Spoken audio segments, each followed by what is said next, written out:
महीना हिंगू लाज ले बूढ़ी माई, हे रेंगत रेंगत लौटी टेकत रायगढ़ आगे दाई।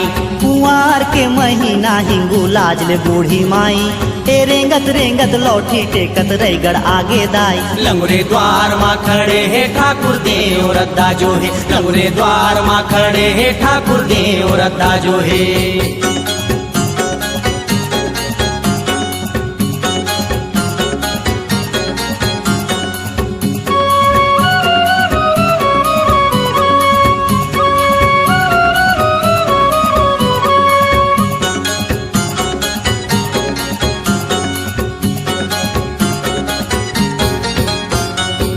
थके है बूढ़ी माई कई के लंगुरे तेल मंगावते, रगर रगर के दाई के तरपौरी माँ लगावते।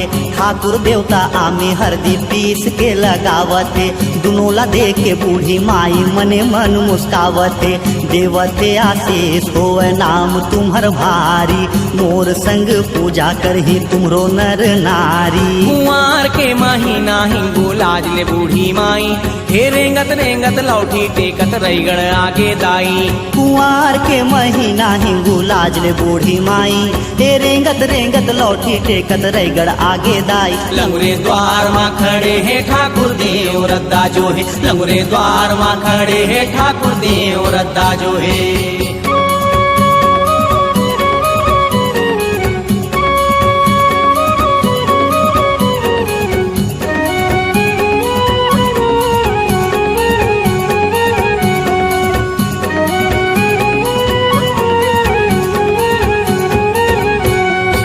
सोन सिंहासन बैठा दाई रायगढ़ आन बिराजा हो, दर्शन बर पर जाके संग माँ आवे चक्रधर राजा हो।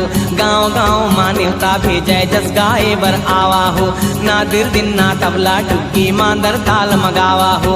आवा आवा राजा मामा लावा बाजा, ढोल बजावा ठम ठम नाच राजा छम छम। कुंवार के महीना हिंगू लाज ले बूढ़ी माई, हे रेंगत रेंगत लौटी टेकत रायगढ़ आगे दाई। हे कुंवार के महीना हिंगू लाज ले बूढ़ी माई, हे रेंगत रेंगत लौटी टेकत रायगढ़ आगे दाई। लंगुरे द्वार माँ खड़े है ठाकुर देव रद्दा जो है, लंगुरे द्वार माँ खड़े है ठाकुर देव रद्दा जो है, लंगुरे द्वार माँ खड़े है ठाकुर देव रद्दा जो है, लंगुरे द्वार माँ खड़े है ठाकुर देव रद्दा जो है, लंगुरे द्वार माँ खड़े है ठाकुर देव रद्दा जो है, लंगुरे द्वार माँ खड़े है ठाकुर देव रद्दा जो है।